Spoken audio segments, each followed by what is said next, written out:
Has your property got some rooms that remain cold while others are overheating? Do you want to know what to do about it? Well, join me in this episode of Heal Your Home. Hello, I'm Jason Ratcliffe, the home health expert, and welcome to this week's episode of Heal Your Home.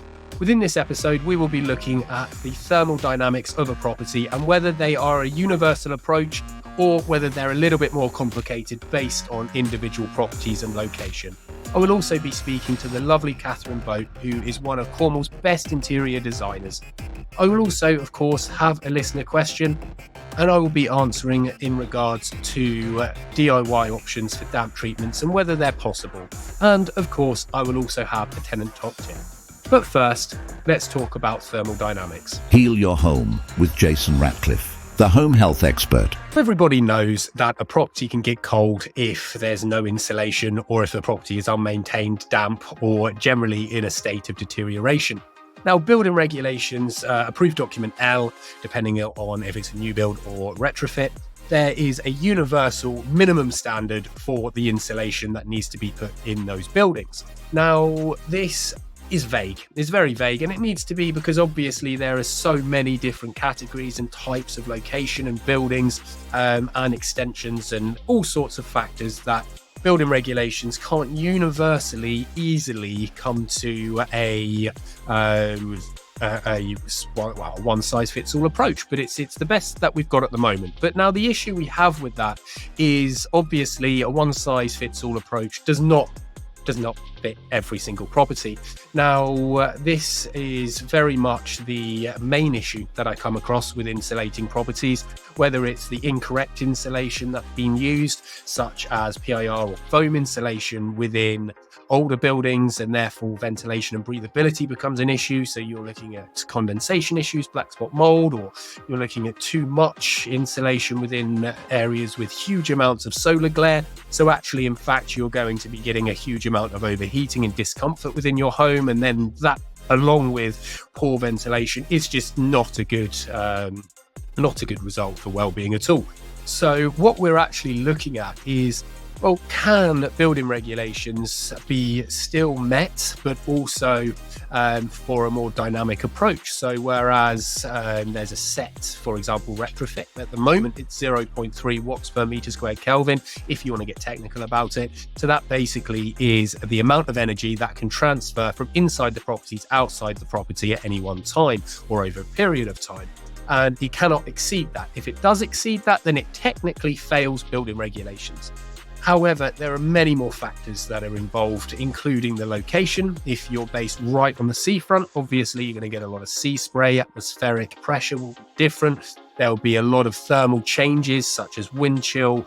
It might be really hot, and then all of a sudden you get beating down rain, which can then cause massive influxes in thermal dynamics and changes, or thermal fluctuations, which can then inevitably cause thermal cracking and water ingress getting into the property.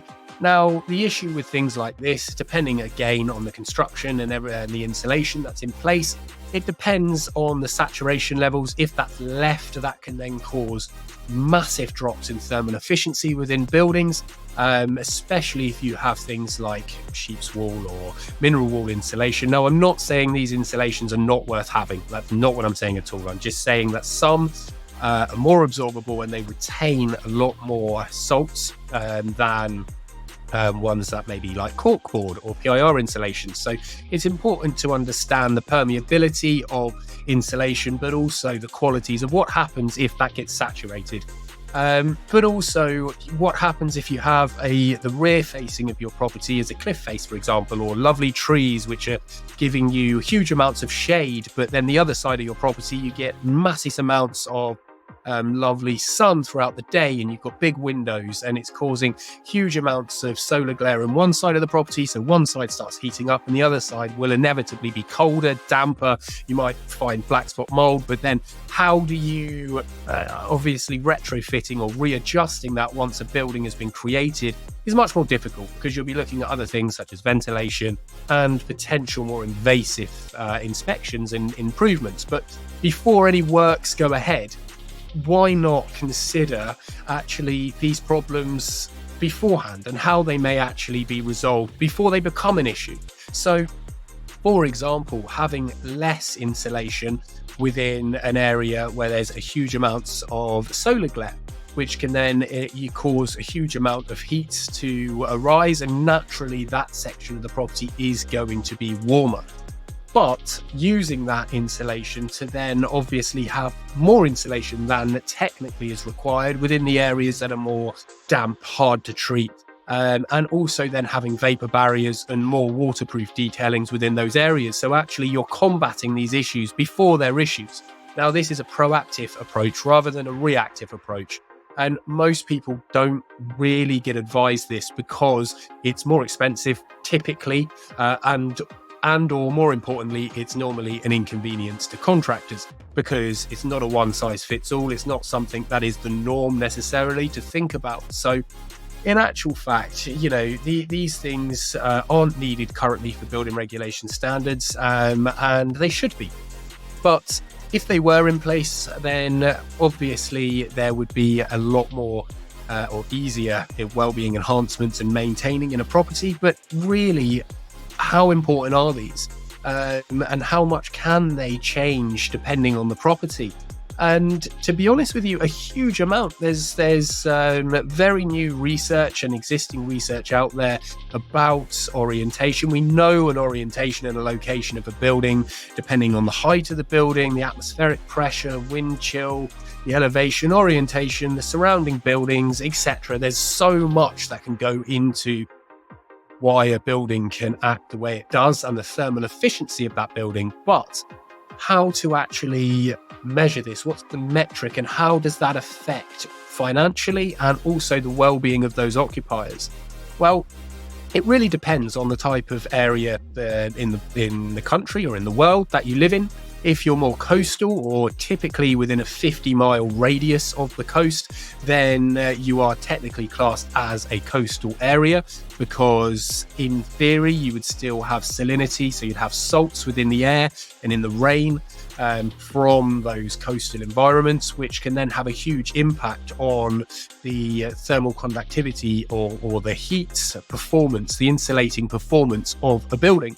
So properties, basically rain that has more salt content, will have a harsher impact on the way it affects a building's insulating properties. So as well as initially absorption rates, and obviously then conductivity can then increase. Well, conductivity can increase, but once that dries out, the salts remain. So actually that can be a huge issue. Because although it may well have dried out, it will still have lower thermal performance than a dry inland insulation, even if it's by exactly the same company, manufacturer, and the same development or construction type. So even in the building stage, you often see contractors or developments that are open to the elements. And we now have cavity infill insulation, which cavity or insulation, is already put into cavities. But if that's left exposed, that can lead to retention of salts, even in a new build property. So even though on paper it ticks that box of building regulations, yep, it meets that U value expectation and standard, it may not in practice. And therefore, even new builds are susceptible to this. So it's really important to maintain as much water tightness as possible within these properties. It's not going to be a given. It's not perfect. Obviously, when you're building, you are up against the elements, but it is important to consider these within the development phase and how you're going to try and mitigate those issues. Now, as well as that, the actual U value data that's coming out, so how much heat transfer is coming through, it can reduce, at the absolute worst, it can reduce the thermal efficiency of a building by over 60%. Now, that's massive. And that can be a huge fail on building regs in situ practice. So if you actually measured a wall that was saturated and it was the wrong orientation and the wrong insulation, then that can massively fail building regs. But on paper, it ticks it. So therefore, you have this misconception that it meets building regulation standards, but actually it doesn't at all in practice. So that's why a lot of properties that have these issues will start having thermal bridging, thermal bypass, massive condensation issues, black spot mold, and really cold rooms. And you could be scratching your head saying, well, I've got all this insulation in here and it's a brand new build. What's going on? And that can be, and is quite often, one of the reasons why. So when you're looking at the orientation of a building and you're looking at a building in its individual state rather than as an overarching, well, this is a timber frame construction. Okay, timber frame construction needs X, Y, and Z. Put it in, tick a box, and away you go. It's way more than that. It's you're looking at the specifics of that building. So you're looking at the orientation. Like I say, is it close to the coast? Is it not? Is it inland? Does it have overshadowing buildings or cliff faces, trees that are going to be stopping orientations or facades, so the outside of the building actually drying out and being maintained? Is that going to be an issue? Because you're then going to have absorbability rates that are going to be coming in. If it's a stone build, a cob build, for example, where they do need natural exposure to the elements to dry out, to have to maintain some form of healthy dampness, is that going to be an issue? And if so, how are you going to react? So it's not just the insulation within a building. You're looking at the external facade. What are you going to be protecting that envelope with? Is it going to be a composite cladding? Is it going to be a timber cladding? Is it going to be render? What kind of render? Is it going to be a lime wash? Is it going to be exposed stone? And if so, what type of stone? Is it? There are a lot of stones that are more susceptible to water ingress, such as sedimentary rock or Cornish granite, which is quite porous. This then allows water to be drawn in more at a higher rate than a lot of other masonry constructions, for example. But then if it's on an orientation that is not getting a lot of solar glare, so sunlight or ventilation, that may become saturated and then be a huge issue for retainability of moisture and a reduction of thermal or thermal resistance. So actually, you're going to see a huge increase in heat loss. This is something which a lot of people don't understand the importance of. And therefore, a property will, for example, the external facade will be finished the exact same way, all the way around, the same thickness, the same material, the insulation on the side exactly the same, where in actual fact, these issues need to be proactively considered so that you're not then having to react once you've spent a huge amount of money, because this renovation works, especially in old buildings, is never cheap, especially if it's done properly. So therefore, if you're looking back at those issues if you're looking prior to any works being done, then it's going to save you an awful lot of money redoing things that may have been done incorrectly in the first place. So the thinking of how that thermal performance or the insulating performance and how that building is keeping in heat, how it's keeping out heat, how it's maintaining heat flow and airflow and air quality is really important straight from the get-go before spending any money. So another way of doing this is looking at having a thermographic inspection done. This is a great way to see any cracks or areas that may have excessive heat escape, because without going into much detail in this episode, obviously, if you're looking at infill rubble or stone or cob, they're not consistent constructions necessarily. They're using the lay of the land, the resources of the land, sorry. So even in a square meter or 500 mil of each other, the U value difference, so the difference in the insulating properties of that construction, can vary exponentially. It can be huge. So even in a small face of things, it can be massive. So that's why having a thermographic camera or a thermographic inspection undertaken prior to any works is really important, because then you can nail down every area that may need more money and more improvements, but also then areas you're not overly excessively spending on areas that may not need that much work. So you can then use the orientation, the knowledge of what can happen to proactively design something which is going to last, but also be optimal financially for you as a developer or homeowner. Heal your home with Jason Ratcliffe, the home health expert. I sat down with Kathryn Boat from KAB Developments to discuss the importance of interior design when considering enhancing well-being. I hope you enjoy it. If you'd like to introduce yourself. Okay, so hi, great to be here. I'm Kathy. I'm one of the directors for KAB Developments. So I'm an interior designer and we're also property developers. We look to develop small developments, so commercial units into offices or new homes, and just sort of look to, regenerate what we have rather than always building new. New's fine, but we have lots of empty buildings, so that's our passion, is to really try and see where we can use them and see what their best use would be. Fantastic. And that is really a massive part of I suppose the issue with this country as well. Obviously, we've got, a huge housing issue and crisis, and also, but we've also got a lot of buildings Absolutely. that are almost, well, they are obsolete now. So I think, reusing and reassigning it, is a massive kind of passion of mine, and I think I'm a great believer in that. So what I suppose as a starting point, where do you select these for yourself, as in your business developing them? Do you look at these properties and kind of say, well, this, I don't know, if this old chapel would look great as a house, or what's your process to actually identify a property and how it may then be reassigned a use for modern day? Mm. So initially, I'll have a good search. I have apps that I can search for. We can find sort of the properties. I can look where they are, in the area, sort of what the footfalls are in that area. So if it's going to be something retail, so I can kind of assess, is it better to be more of an office, more of a shop, more of somebody's home, kind of looking at some sort of fairly generalised sort of things to start with and narrowing it down.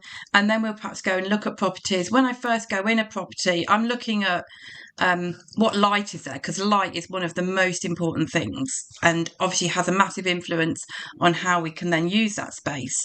So if it's somewhere someone's going to live, someone's going to work, we're going to want some light. It has massive impacts on our health and well-being, having natural light especially. So that's a key thing for us, is light, because without that the space isn't as usable. And then we kind of want to look at the access. Can we how are we going to get into the building? How are people going to get into the building? If we're going to have sort of flats or something upstairs, how are people going to get there? So all of those things kind of are initial kind of considerations. And then it's looking at the individual space. Is it the right size? Nowadays, if we're gonna make flats, we've got to be able to think about room sizes. We've got to think about national space standards. Especially when we're converting something and it's going to be essentially something new. So all of these considerations would come into it. How many? And it is a case of trying to balance. The sort of figures, and does that work and does this work? And it's not always that something should be where someone should live. It may have been an office, but it could still be an office. But let's think about it in a different way. Can it be smaller offices? Can it be smaller shops and things like that, so that it becomes more usable for the individual or for companies? There's lots of offices that people have sort of stopped using nowadays because we don't use them in the same way anymore. And big offices aren't as popular. Costs and everything else that's arisen, so people are looking for something different. Can we think of office pods? Can we think of communal spaces, collaborative working, all of those kind of things? And can this be used for that? So there's lots of things that sort of race through your mind in those first sort of, visits. Yeah. And I think the more you do it, the quicker you kind of know what you're looking for, sort of thing. Absolutely. And I mean, even just from that really short snippet, there is clearly so much that you have to consider. It's not just, oh, I like that building, let's build there or let's convert it. But you were mentioning, yeah. So you were mentioning about the national space standards and things like that. What, for people that may not be aware of those types of standards or regulations, could you kind of go into a little bit more of what they may entail? Yeah, so a room should be at least 10 meters square. A if it was a 1 bedroom flat, and this is a 1 bedroom on 1 floor flat for one person with a shower, you're looking at a minimum space of 37 square meters. You know, and it's things like that. You know, there's lots of small, really pokey places that aren't really fit for our well-being and health. So it's really important that we get that. So even if we're looking at, you know, providing good, affordable housing, we still want people to live healthily, you know. Absolutely. So yeah, so there's those spaces. And if you go on the government sites, you can see the whole list. So a 2 bedroom house, but that's a 2 bedroom with just 3 people. It's got to be 62 square meters and things like that. So, you know, we have to consider that we need enough space to live in, and that, you know, and it makes it difficult, you know. It makes it slightly more difficult. Those space standards have changed. We're expected to provide in new homes and new sort of, you know, spaces that we provide that extra space. I mean, previously it was about 31 square meters, so it's gone up to 37. So that's, you know, a fairly big jump. And that has an impact as well on development, obviously. But I think, you know, as a developer and as a designer, you want to do the right thing. You want people to have the right space. Yeah, and I think on that, obviously there are people that are living in places that may be smaller than 37 meters squared. So it's kind of, Yeah, what would absolutely. your advice from an interior designer perspective, looking at, obviously they can't necessarily change the layout of walls and things, especially if they're tenanted, but what do you think they could do to help with their well-being and make it the best situation they can be in? Yeah, I think about where they are the most and where the most light is in there. So where they're going to spend the most time. So make that the room that's got the most light. Think about the types of furniture they have. So can we have like perhaps stuff that's got legs that makes it feel bigger and more spacious? Can we have furniture that's adaptable? Can it be something more than just one thing? You know, if we are in a tight space and we may have to work from that space as well. So, you know, can that space be adaptable? Are we able to put things away at the end of the day? You know, have we got things that will pull down off the walls and things that we can put away? I mean, even, you know, it might be extreme, but our table, can it raise up? Can it lower? You know, can we have multi-use furniture so it's, you know, more ergonomical, better for us, you know, and just thinking about the whole sort of what furniture and how that's laid out in your apartment. And, you know, as I said, pick the space that's got the most light, because light and natural light has such an impact on our, you know, well-being. It reduces, you know, our stress and just makes us feel better. Yeah, absolutely, and we'll come back to that in a minute. But there's another point in that's really interesting, and it's where you're saying multi-use sites, which is amazing, because I think you're right. There are so many places where you have to almost go against what the I suppose core beliefs or rules of, you know, enhancing well-being, like putting an office space, if it has to be in a kitchen area or it has to be in a sitting room or a bedroom, you know, you could have limited options, but it doesn't always have to be there. I think that's a really important thing. You don't have to have a permanent static desk which is going to be looming over your bedroom when you're trying to chill out at the end of Right. the day. So yeah, that's really interesting. But Exactly. I think with the light perspective, obviously natural light is the best kind of light. You know, we know that. And obviously for, you know, for cycles, Absolutely. yeah, for natural cycles and everything, but it's not always possible to have, you know, for the orientation of a building, if you live in a city, if you've got neighboring trees that are looming over that you can't do anything about. So in those situations where you're looking at places which don't always have great natural light, what would you suggest, kind of, or how would you look at improving that kind of from an aesthetic artificial perspective? Yeah, I think you should have a bit of sort of flexibility in your lighting. So you want things like your task lighting, so it's going to be a bit brighter. You want to look at the bulbs that you have. So if it's like cool, you know, cool lighting, which is quite bright, you know, that's great for task orientated things. But, you know, you want natural light. So, you know, in an office, sort of a natural light illumination is quite good for general sort of purpose. So it'll feel quite nice. But you want things like desk lamps. You could have under counter lighting. And under cupboard lighting and things like that. So you have lighting control, so they could be dimmable and adjustable. So there's quite a lot you can do with lighting to create a nice atmosphere. You don't want your great big strip light across the ceiling. We've got lots of LEDs, nice.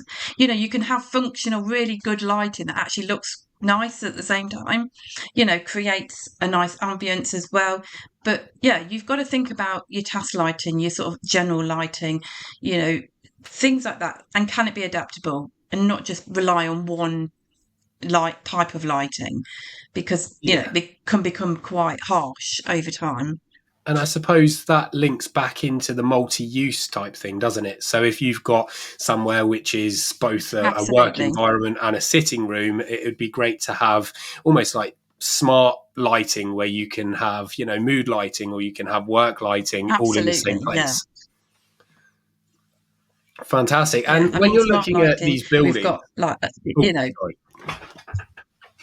Go on. Sorry, I interrupted you. No, sorry, no. Smart lighting is great. We've got so much choice nowadays. I think that is the key thing. We do have choice, and it doesn't always have to be expensive. Just a few tweaks can make a difference. So somebody that maybe on a smaller budget or a bigger budget, you can work with that. I think it's just getting the right advice and speaking to the right people. And I think sometimes people don't know where to go. So it might be your designer, but also it could just be a lighting expert, or your designer might know a lighting expert and things like that. So especially in offices, we'd look more to that. We'd work with lighting experts because it's a much bigger building. But obviously I speak to experts as much as I have my expertise, but I also have another team of people that we rely on as well. So you're always going to try, if you go to the right person, it's kind of getting that information, isn't it? Yeah, absolutely. And I think as well, budgeting it in, if you're doing a full renovation or a project like that, I think that's really important as well, making sure all of these things that may not always be Absolutely. considered at the beginning, and then afterwards everything's done and you go, actually I forgot this, is always worth planning at the very beginning, Exactly. design stage. Absolutely. Your lighting is key.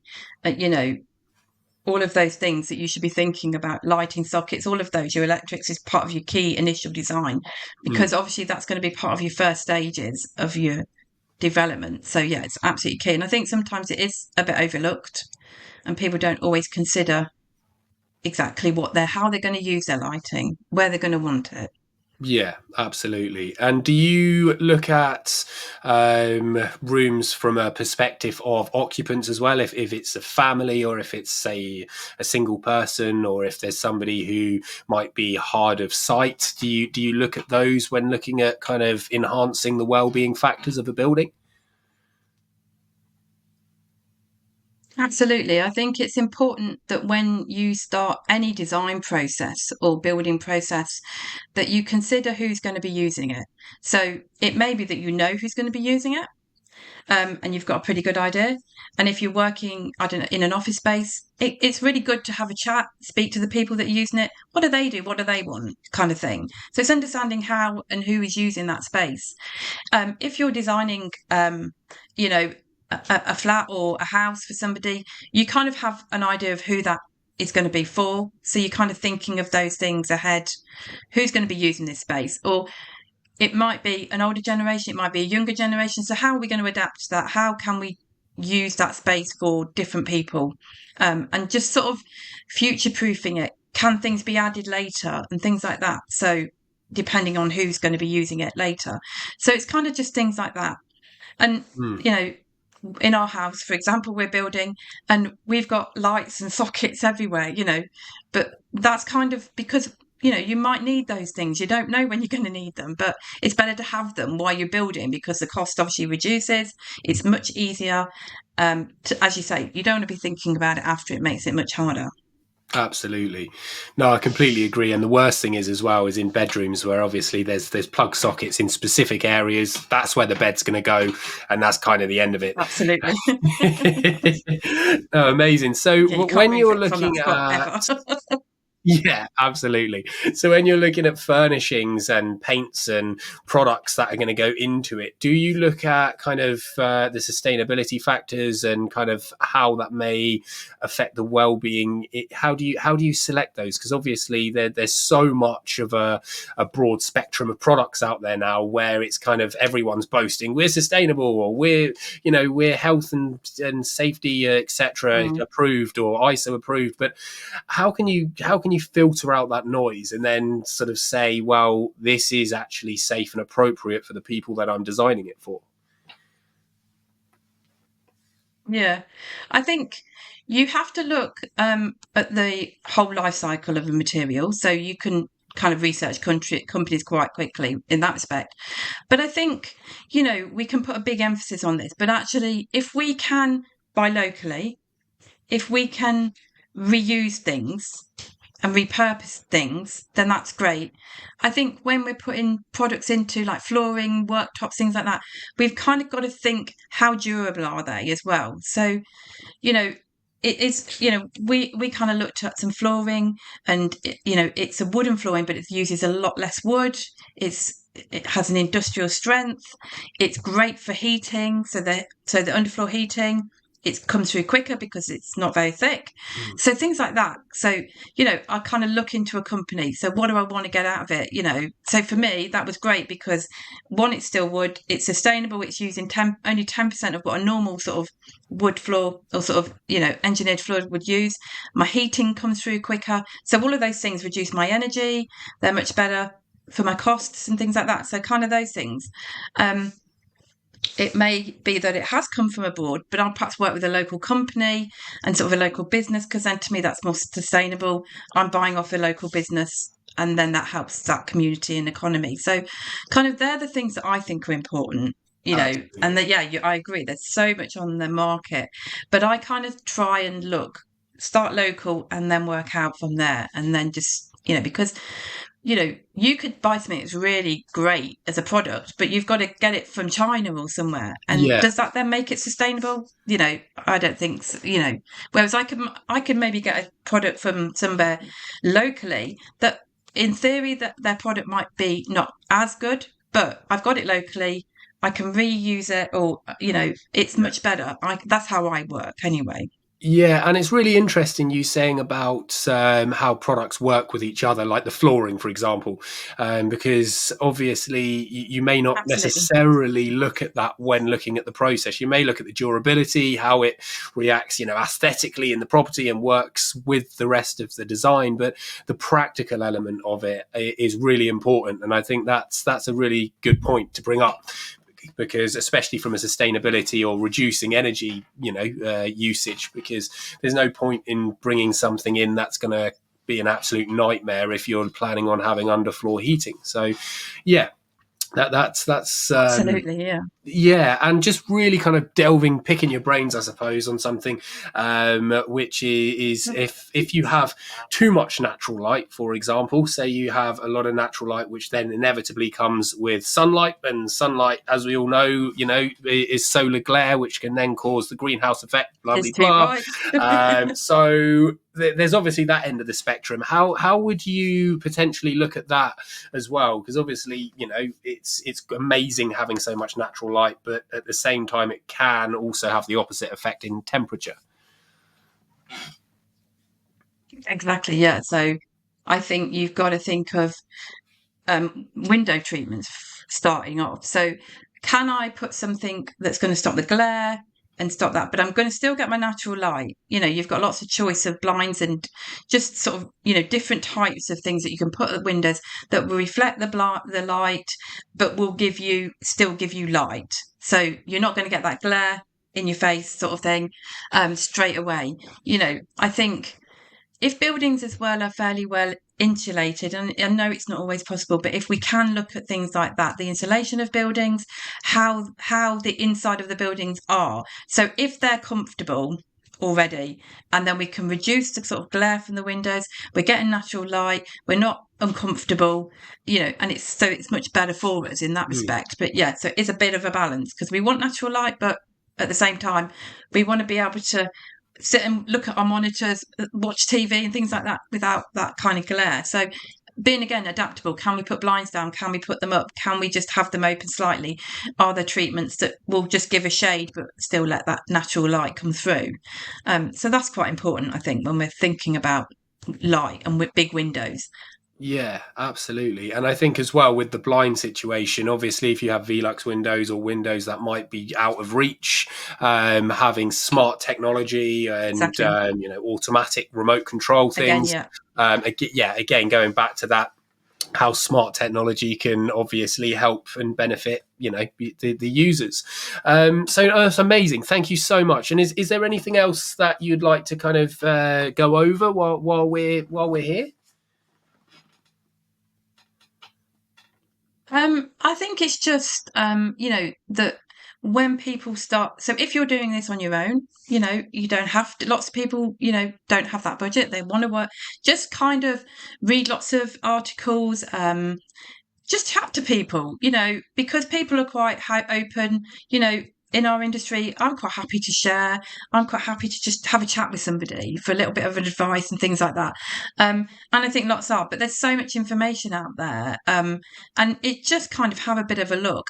Think about how, I think the key thing for anybody is think about how are you going to use this space, who's going to use it, and what you're going to do with it. And I think they're the real key elements when you first start. Just really consider those things at the beginning and really plan out that first thing. Think about your lighting, think about the furniture and the layouts of how you're going to do things, be it at home or at work. They're quite important to just really plan it at the beginning. Absolutely. And I mean, on that basis, if people do want to get in contact with you directly, what's your best way to contact you? So my email is kathryn@kabdevelopments.co.uk, and you can drop me a message. If you want me to give you a call back, then just leave your number and I'm happy to have a chat with you. Fantastic. And how are you spelling Kathryn? As Kathryn Boat. So Kathryn. It's the old-fashioned way, I'm told. Amazing. Well, thank you. Honestly, thank you so much for your time. And it's been great speaking to you on this. And hopefully we can have you back on in the future with answering more listener questions as well. Brilliant. Great. It's been my pleasure. Great to speak to you. Take care. A listener question for Heal Your Home. So, listener question. We've got Mark from Exeter, who's asking, can damp treatments be completed DIY style? So can you crack on and do them yourself? I mean, obviously the answer is yes. There's a lot of forums out there. There's a lot of specialists out there that can advise on this and give free advice. However, now there's a big however, these sorts of things should really be done by a specialist, purely because they need to understand the construction type of the property, how that is going to affect the property. It's the knock-on effect that is the issue. It's not the fact you can put on a non-porous paint. You can put on specific damp-proofing treatments, chemical injections, dry lining, all these sorts of things to help with damp-proofing. However, depending on the type of property you have, would really depend on the knock-on effects, because drying out of a property is great in certain or instances, but in other instances, this is not a good idea, especially in cob, for example. Putting a ordinary Portland cement render on the outside as a way of damp proofing basically dries that property out and becomes potentially structurally unsafe. So that's just an example of something that somebody can do, and often you see contractors or people do themselves that don't understand how a building should react or should be treated. So it's not just about keeping out the damp, it's about what that can affect, what's the knock-on effect to that construction. So the answer is, unless you have knowledge about that construction type that you're going into, I seriously suggest do not do any DIY damp proof treatments yourself before getting a before getting a specialist in. If you want to try and mitigate the damage that's being done, then by all means, redecoration or allowing that to vent, allowing the external grounds to be adequately drained away and the external facade to be maintained properly. So if you have a render, making sure it's not cracked and things like that. These are all things you can put a weatherproof shield paint on. They're only temporary options. They're not something that is a permanent fix, but it will help reduce the effects of dampness within the property until you get a specialist in. So that's my advice, and I hope that helps. Jason's tenant top tip. So our tenant top tip for the day is what is considered tenant damage. Now this is a really hot topic, and it has been for many years, especially when you have tenants that are leaving and there's disputes on whether it's wear and tear, whether it's damage. Now a lot of the time these don't necessarily end in the tenant's favour unless there's tenant deposit schemes in place where they're a third party, which should be in place, by the way, and it's a very important thing for any tenants out there and landlords to make sure there is a registered and recognised tenant deposit scheme in place that the deposits go into and are held and then are released accordingly, because what this acts as almost a mediator. So if there is damage or the landlord says there's damage and the tenants say there isn't, they both can then argue their case, and then the deposit scheme will be able to then decide accordingly and release proportions of that. Now, typically the rule of thumb is life expectancy of most things within a home is 10 years. Anything, for example, above and beyond that, so if you've got old carpets that are already really worn and frayed at the edges and they may be 20 years old, they're going to need to be replaced anyway. So unless you're physically causing burn marks or bleach marks, or you're doing something actively or negligently in a way as a tenant, so you're causing that physical damage, then the landlord should not be able to get you to replace it, nor be able to take any of your deposit for that. But that also means redecorating as well. So the property should really always be kept in a good state, and obviously the tenant should always leave the property as found. But if the landlord hasn't maintained that property and the tenant is leaving, then at that point in time it should not then be left up to the tenant to undertake such maintenance works. So it's a fine line between the wear and tear. The property will be lived in, the property will require maintenance, and it will become run down and require such maintenance and repair work, but at the same time the tenant needs to be acting as well as possible to make sure that that property is maintained. So upon leaving, making sure that the carpets are clean, making sure that the paint work and the decoration is adequate, and repainted and up to a satisfactory level to be able to then say, well, actually, there's no scuff marks or damage and dents in the walls that weren't originally there. Now, a scheduler condition is really good. So this is a schedule or a record of the property's condition before the tenant moves in.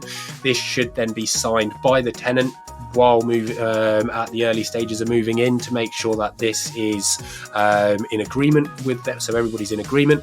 This basically then allows any interim inspections and the end of tenancy inspection to be completed, looking back and referencing that document, because what this then does is it gives evidence to say, well, actually the property was in a very good, well-maintained condition. So actually it gives protection to the landlord, because if you have a tenant that's causing damage, such as breaking windows or smashing tiles, accidents happen, but accidents still can be classed as damage. Now, if that is the case, then the tenant will be liable and or is likely to be liable. But to be able to then evidence that, the scheduler conditions is then referenced to, so we can then see the photos of the condition of the floor, for example, before the tenant moves in, and then obviously now, and we can clearly see an indication of damage that has been done by the tenant. And therefore, yes, that kind of scenario the tenant will likely need to pay for, and the landlord is within their rights, or is likely, depending on the scenario, to take that out of the deposit. However, if the property is in a rundown state, or damage does exist to the property, or it is formed by neglect from the landlord, for example, a leaking gutter, which has caused water ingress into the property and black spot mold and condensation to occur, and then plaster starts blistering and blooming, etc. And this is reported within good time by the tenant to the landlord, and nothing was done about it. Now, this isn't something the tenant should, in my opinion, be held liable for. It is something that the landlord should have done by them, but as a responsibility as a landlord. But also, if, for example, there was negligence such as a cracked tile in a bathroom, but that wasn't reported by the tenant, and water was getting into the floor, to the ceilings below, and causing damage, then that would be classed as a tenant's responsibility, and therefore the landlord would be able to quite rightly charge the tenant for that and be able to take it out of the deposit. So it is very much depending on the responsibility, why that issue has occurred, and also to be fair to both parties, because obviously a tenant needs to feel protected and so does the landlord.